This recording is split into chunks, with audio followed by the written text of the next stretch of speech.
فوجی اسٹیبلشمنٹ کے ہاتھوں تحریک لبیک پاکستان کی پیدائش کے بعد یہ پہلا موقع ہے کہ طاقتور فیصلہ سازوں نے ٹی ایل پی کے کسی احتجاجی دھرنے کو مذاکرات اور معاہدے کی بجائے ریاستی طاقت کا بے دریغ استعمال کرتے ہوئے منتشر کیا۔ لہٰذا یہ کہا جائے تو بے جا نہ ہوگا کہ تحریک لبیک کے خلاف کریک ڈاؤن اسٹیبلشمنٹ کی پالیسی میں واضح تبدیلی کی علامت ہے۔ یاد رہے کہ آخری مرتبہ فیصلہ سازوں نے نومبر 2024 میں اسلام آباد کے ڈی چوک میں دھرنا دینے والے تحریک انصاف کے مظاہرین کو بھی مذاکرات کی بجائے ریاست کی طاقت کے زور پر منتشر کیا تھا، جس کے بعد سے پی ٹی آئی کی اسٹریٹ پاور ختم ہو چکی ہے۔ بتایا جاتا ہے کہ مرید کے میں تحریک لبیک کے دھرنا مظاہرین کے خلاف ہونے والا آپریشن کلین اپ بھی اسی طریقے سے کیا گیا جیسے اسلام آباد کے ڈی چوک میں کیا گیا تھا۔ رات کے 2 بجنے کا انتظار کیا گیا، پھر اچانک علاقے کی لائٹ بند کر دی گئی اور پھر رینجرز اور پولیس کی جانب سے آپریشن کلین اپ شروع کر دیا گیا۔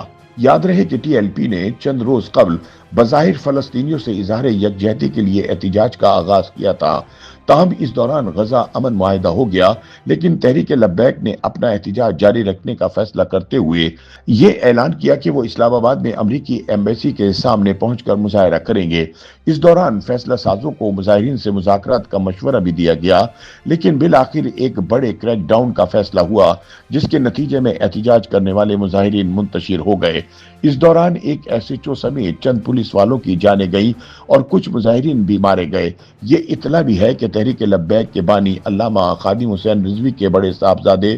سعد رضوی پولیس سے جھڑپ کے دوران گولی لگنے سے زخمی ہو چکے ہیں، تاہم وہ دھرنا منتشر ہونے کے بعد سے منظر عام پر نہیں آئے اور ان کے حوالے سے صورتحال واضح نہیں ہے۔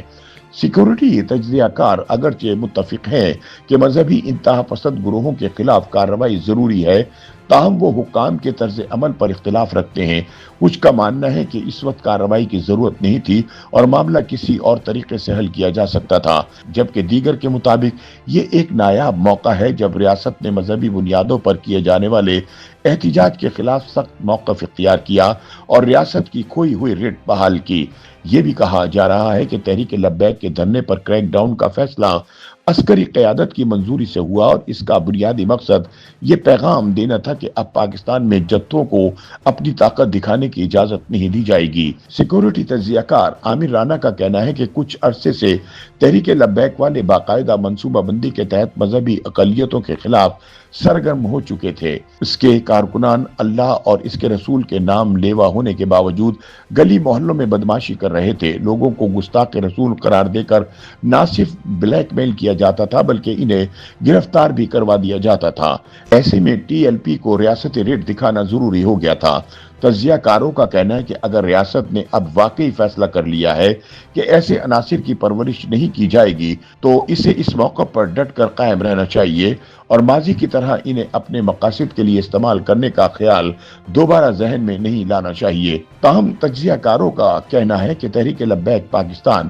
واحد انتہا پسند جماعت نہیں جو ایسے شدت پسند رجحانات رکھتی ہے۔ پاکستان میں بہت ساری ایسی جماعتیں اور لوگ موجود ہیں جو خود کو دوسروں کے عقائد پر سوال اٹھانے کا مجاز سمجھتے ہیں اور خود کو بہتر مسلمان قرار دیتے ہوئے دوسروں پر کفر کے فتوے عائد کر دیتے ہیں۔ ان کا کہنا ہے کہ یہی ذہنیت عدم برداشت کو بڑھاوا دیتی ہے۔ معروف دفاعی تجزیہ کار لیفٹیننٹ جنرل ریٹائرڈ نعیم خالد لودھی کے مطابق کسی کو یہ اختیار نہیں ہونا چاہیے کہ وہ دوسروں کے عقائد پر سوال اٹھائے یا خود کو یہ سمجھ لے کہ وہی طے کرنے کا مجاز ہے کہ کون مسلمان ہے اور کون نہیں۔ یہ رویہ ناقابل قبول ہے کہ انتہا پسند گروہ دوسروں کی نیتوں پر شک کریں اور خود کو درست سمجھیں۔ اس حوالے سے سینئر صحافی اور تجزیہ کار سہیل وڑائچ کا کہنا ہے کہ نظریاتی جنگ کو نظریاتی بنیادوں پر ہی لڑنا ہوگا، یہی اس مسئلے کا طویل المدتی حل ہے۔ حکام کو اب کھل کر یہ بحث کرنی چاہیے کہ آخر کس بنیاد پر کوئی خود کو بہتر مسلمان سمجھ کر دوسروں پر برتری جتاتا ہے۔ اس سوچ پر کھلے عام بات اور بحث ہونی چاہیے۔ تحریک لبیک کے خلاف ریاستی کریک ڈاؤن کے حوالے سے ان کا کہنا تھا کہ اگرچہ یہ کارروائی مذہبی شدت پسندوں کے حوالے سے ریاستی پالیسی میں واضح تبدیلی کی علامت ہے، لیکن اس کی کامیابی کا انحصار اس بات پر ہوگا کہ آیا حکومت طویل المدت بنیادوں پر اپنے اس موقف پر قائم رہتی ہے یا نہیں۔